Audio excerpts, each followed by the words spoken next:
orderan agak lumayan tuh, 2 bulan 3 bulan udah jalan. Saya dikasih tahu Pak Anies, ayo coba cek jaringan dulu gitu. Udah banyak orang tuh, orang dari mana, orang gua nyari apa-apa gitu kan belum jalan. Gitu cek, udah banyak orang, ada Budiwati, Eka segala macam. Saya bilang apa itu, nggak ngerti kan, kok bisa ya gitu. Terus ada uangnya, ada bonusnya 115.000. Ini bonus apa? Itu rasa namanya kita realnya kan kita jual untung langsung cash ada. Oh, kok ada bonus lagi ya? Nah itu saya mulai terbuka nih. Kayaknya ada cara lain untuk dapat income selain banting tulang tiap hari. Ada konsep jaringan, mulai agak terbuka dikit. Walaupun belum jauh banget. Nah habis itu coba lagi kan saya sebulan 2 bulan untuk jasa marketing plan 3 bulan saya baru ngah gitu dong. Karena baru ini nggak ngerti hitung-hitungannya kan. Taunya Megamed bonus 100%. Kalau kita ngajak orang, kita dapat bonus sama lah dulu di kepala saya. Sama kalau kita sponsorin orang, dapat bonus acak, bonus ini sponsor 115.000. Itu kan di kepala saya. Terus undang orang ke setiap orang, ada Bu Erning terutama nih, Bu Erning nih, ini pasien saya. Yang gitu, apa yang gitu? Iya. Itu aja itu termasuk downline awal saya. Jadi pasien, terus saya resepin bagus, akhirnya bergabung. Nggak menjalankan bisnis apa, nggak ngerti juga. Berbulan-bulan nggak dapat downline, 6 bulan nggak dapat downline juga bu, nggak dapat orang. Tapi karena konsisten belajar terus, akhirnya jadilah direktur. 2 tahun ke depan cepet tuh. Makanya jangan kaget kadang-kadang kita merasa nggak dapat orang-orang di awal. Tapi bisa jadi tahun kedua ketiga tuh kecepatan luar biasa. Pertama apa? Intensitas kita meningkat, semangat kita meningkat, keberuntungan kita meningkat gitu. Jadi jangan kecil hati kalau merasa di awal-awal dulu. Kita nggak tahu rezekinya titiknya di mana kan kita. Nah, gitu jalankan terus. Nah, singkat cerita setelah tahun pertama bulan pertama itu 115, 2 tahun kemudian tahun 2011 2007 join, 2009 ya, 2009 saya mencapai tim elit waktu itu. Bonusnya berapa? 115 juta. Nambah nolnya ya Pak? Nambah nolnya. Faktor kali, makanya di bisnis ini yang paling menarik adalah faktor kalinya itu. Kita mungkin kerja biasa aja, tapi domain kita mungkin ada, kita ketemu orang yang kerjanya bulldozer luar biasa. Jadi otomatis sampai bisnis ini memang sangat cocok untuk ketemu orang yang sibuk, nggak punya waktu. Sponsornya aja orang yang punya banyak waktu. Saya dulu nggak punya kendaraan di awal karena masih baru kan, nggak punya, baru mulai buka klinik segala macam kan, modal habis, motor aja nggak ada. Aku kayaknya kalau sponsorin perlu kendaraan nih buat aktivitas.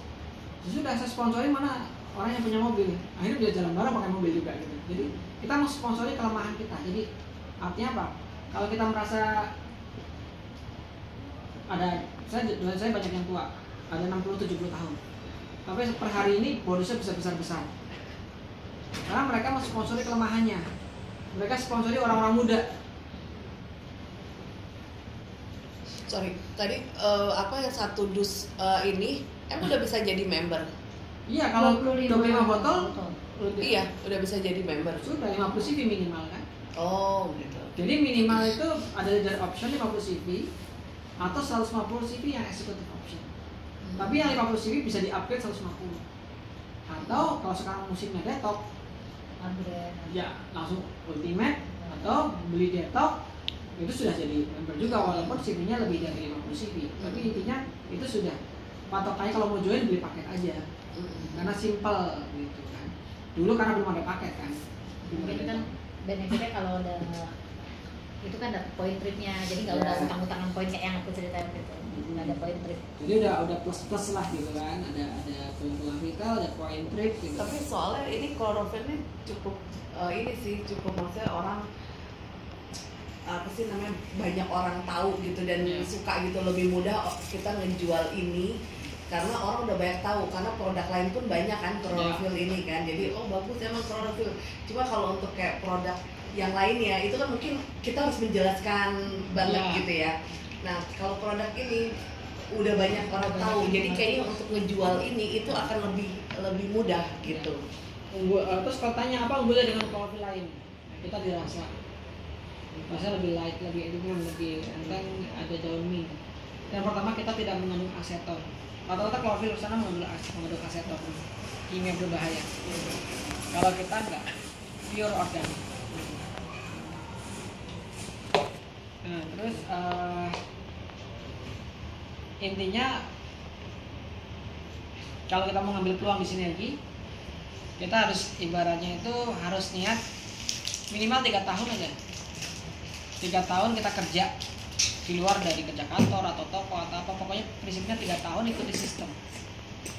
Nah sistem itu apa? Sistem itu sama, saya sedikit jelaskan sistem. Sistem itu ibarat kalau mobil perlu mesin kalau mau jalan kan mobilnya. Mobil Mercy kalau nggak ada mesinnya bagaimana? Nggak bisa jalan. Ya. Oke. Jadi yang memastikan mobil jalan itu mesin. Terus bagaimana memastikan bisnis kita jalan? Ada sistem, yaitu mesin kita. Mesin kita apa namanya? Core. Core itu daily task, habit, kebiasaan yang dikerjakan secara pertama kita dulu. Karena sistem itu nggak mungkin kita bisa jual ke orang lain sebelum kita membeli diri kita sendiri. Karena itu sifatnya adalah role model, kita contoh. Jadi kita dulu sistem itu apa? Sebenarnya di core meeting nanti jelaskan. Pertama apa? Kita pakai produk kita harus sehat. Jadi kita bisa ngajak sehat kalau kita juga sehat, udah ngerasain kloropil gimana rasanya, detox gimana gitu kan. Nah, yang kedua apa? Bisnis kita harus jalan. Berarti kita perlu namanya pelanggan. Dan pelanggan nggak harus banyak-banyak. Mulai 1, 2, 3, 10, patokannya 10, tapi 1, 2, 3 itu nggak masalah. Dan itu kita kerjakan bagusnya daily task hari per hari. Nah, kalau kita sudah pakai produk, udah punya pelanggan, dan yang ketiga apa? Kita kepingin punya jaringan yang mesin yang orang aktif kan. Nanti kita jelaskan presentasi bisnis, potensi-potensinya. Dan untuk orang baru nanti dibantu tim.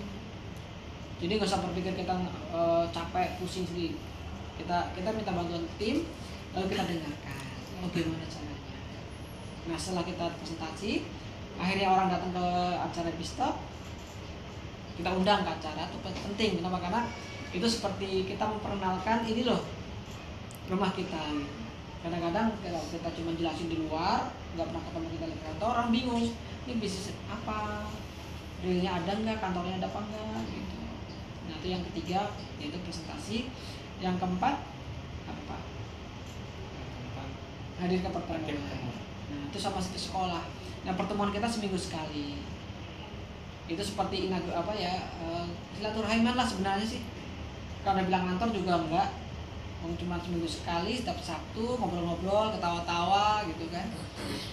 Kalau kita penat di kantor, biasanya setelah Bistop enteng kepala, karena kita happy.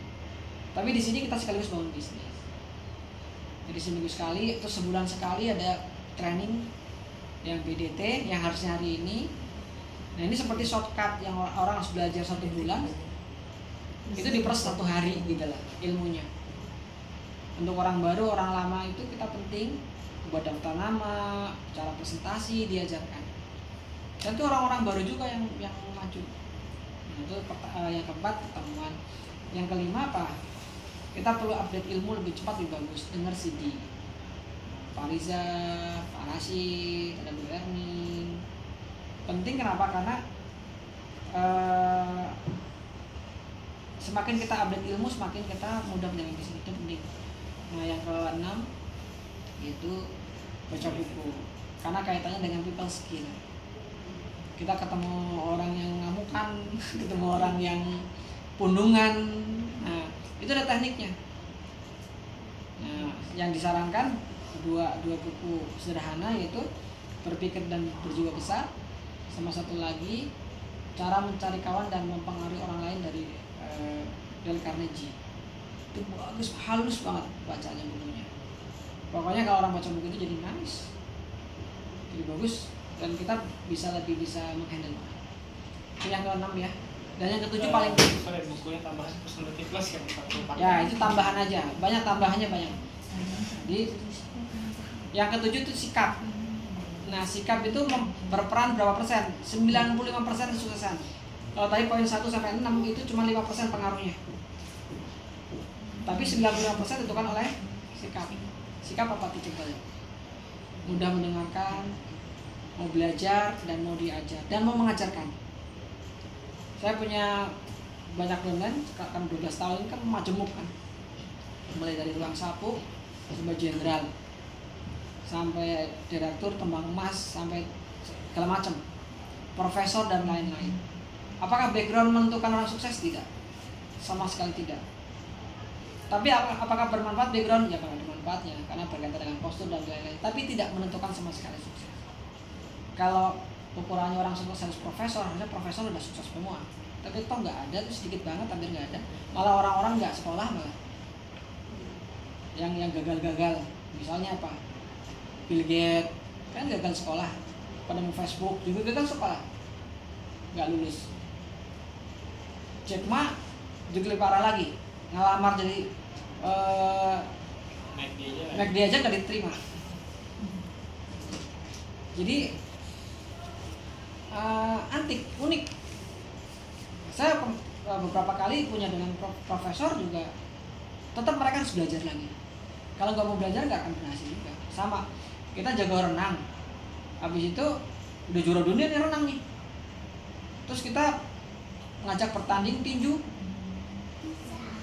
kira-kira menang apa enggak? Kalau nggak belajar ya kalah. Iya pasti kalah, karena bukan dunianya. Ya, sama.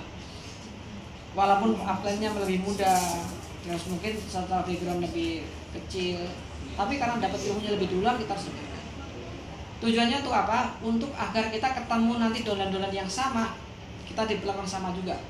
Itu udah biasa seperti itu. Jadi dijebak. Bahkan saya banyak melihat orang-orang sukses di bisnis ini yang latar belakangnya tidak terlalu bagus, tapi dijebalnya luar biasa menurut. Apa kata sistem? Yes man aja deh. Pertama apa? Gak nguras energi kita jadi berpikir, mengevaluasi dan lain kan pusing. Jadi nggak usah mikir, nggak usah ambil pusing. Kalau sistemnya begitu, ya udah kita lakukan, udah selesai. Kadang-kadang orang yang jelimet itu kan dia capek sendiri, pusing sendiri, akhirnya nggak sukses. Nah itu jebel. Yang kedua apa? Edifikasi. Sering-seringlah menggunakan orang ketiga promosi maksudnya. Orang-orang sukses rata-rata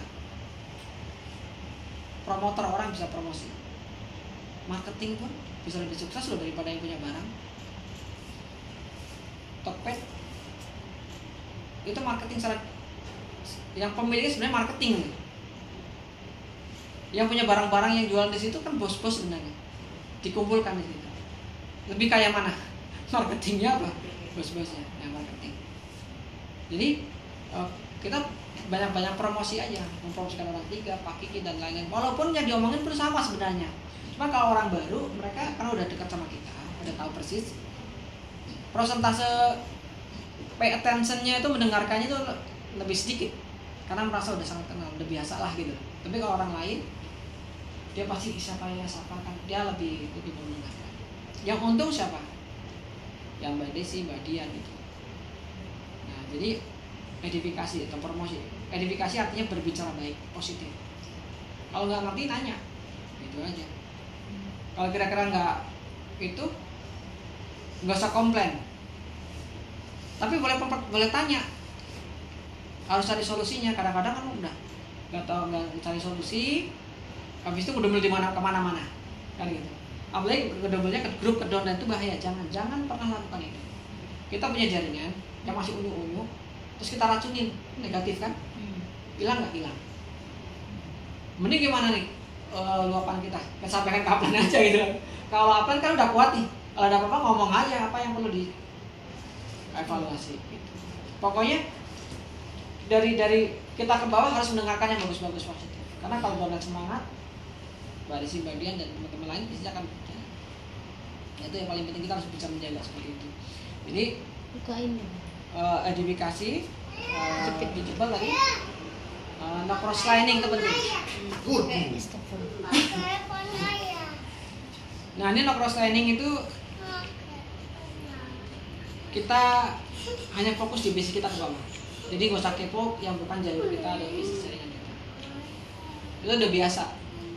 Dalam rumah tangga juga begitu kok. Memang kita mau kepoin tetangga gitu kan enggak. Gimana hubungannya? Nggak usah. Kalau kita bisa bantu, kalau enggak nggak usah. Sama, bisnis kita juga begitu. Nanti kan ketemu banyak jalur-jalur lain nih di sinet gini. Saya juga banyak jalur-jalur lain, tapi saya nggak pernah tuker-tukeran telepon kalau bukan jalur ya. Dan tukeran telepon hanya ke dengan saya atau upline saya.